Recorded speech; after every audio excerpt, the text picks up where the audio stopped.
Salut, ça y est, tu m'as reconnu? Non, toujours pas? Bon, c'est pas grave. Aujourd'hui, une nouvelle capsule. Dans cette capsule, nous allons parler des états physiques de la matière. Dans cette capsule, tu vas revoir les 3 états physiques de la matière, leurs propriétés physiques, et tu vas découvrir l'aspect moléculaire de l'organisation de la matière dans ces 3 états, ainsi que ce qu'il se passe au niveau des changements d'état.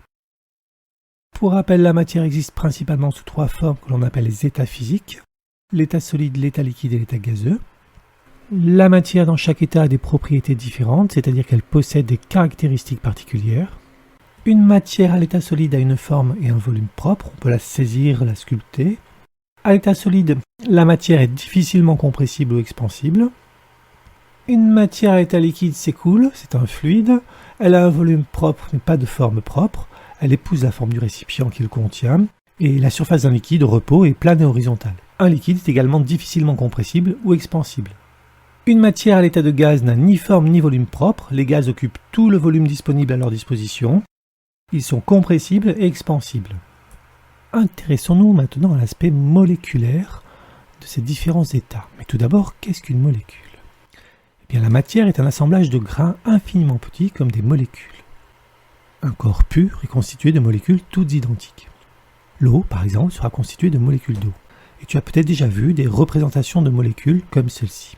Par la suite, nous allons nous intéresser à l'eau et pour simplifier la compréhension, nous allons représenter de manière simple une molécule d'eau par un carré. Une molécule d'eau reste une molécule d'eau, elle ne change pas, quel que soit l'état physique de l'eau. Voyons comment sont organisées les molécules d'eau à l'état solide. Prenons un glaçon qui est bien de l'eau à l'état solide et regardons de plus près ce qu'il s'y passe. À l'état solide, les molécules d'eau forment un ensemble compact et ordonné. Elles sont très proches les unes des autres, très peu mobiles et fortement liées entre elles. C'est ainsi qu'on peut comprendre que les solides soient incompressibles ou bien qu'on ne puisse pas traverser les murs. Voyons ce qu'il se passe pour des molécules d'eau à l'état liquide. Observons de plus près cette eau liquide dans cette bouteille. À l'état liquide, les molécules d'eau forment un ensemble compact mais désordonné. Elles sont toujours très proches, mais elles sont un petit peu plus mobiles que dans le solide et elles sont faiblement liées entre elles. Cela explique en partie le fait qu'un liquide puisse s'écouler.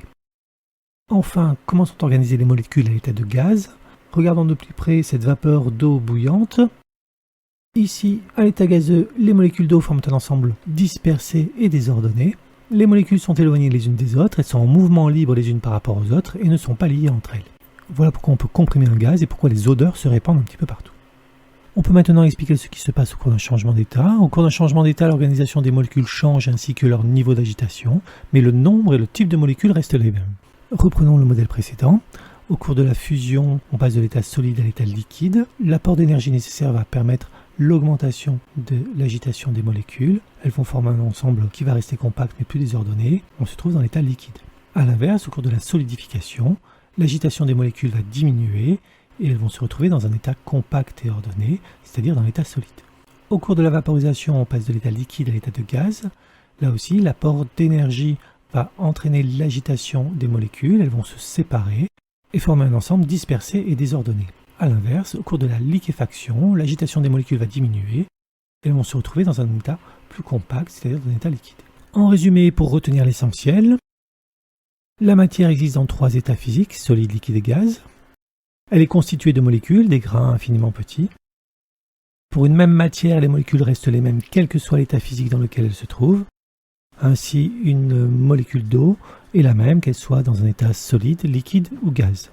C'est l'organisation des molécules qui va changer. Ainsi, à l'état solide, les molécules forment un ensemble compact et ordonné. Elles sont très proches, peu mobiles et fortement liées entre elles. À l'état liquide, les molécules forment un ensemble compact mais désordonné. Elles sont très proches, mobiles et faiblement liées entre elles. Et enfin, à l'état gazeux, les molécules forment un ensemble dispersé et désordonné. Elles sont éloignées les unes des autres, en mouvement libre et ne sont pas liées entre elles.